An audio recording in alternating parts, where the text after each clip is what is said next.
ఈనాడు క్రీస్తునందు మనం విశ్వసించి క్రీస్తులోనికి మనము రక్షణ పొందుకున్నటువంటి వారిగా బాప్తిసం మనం తీసుకున్నాము. మారు మనసు నిమిత్తమే కదా మనం బాప్తిసం పొందుకుంటే, అయ్యా నేను ఒకప్పుడు నేను పాపినయ్యా, నా ఊహలు చెడ్డవి, నా ఆలోచనలు చెడ్డవి, నా ఊహ అంతా కూడా నువ్వు పాపిష్టిది.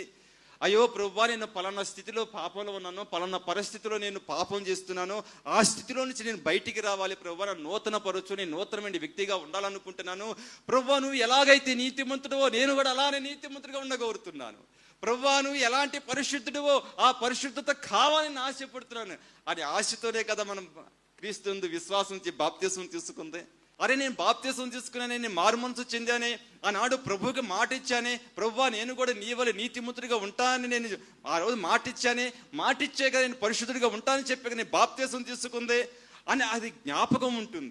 దానివల్ల పాపం చేయటానికి మనం ఆతృత పడము, మారు మనసు చెందామని చెప్పుకుంటున్నామే కానీ ఇదిగో ఆ మారు మనసు అనుభవంలోనికి ఎవరము వెళ్ళలేకపోతున్నాము.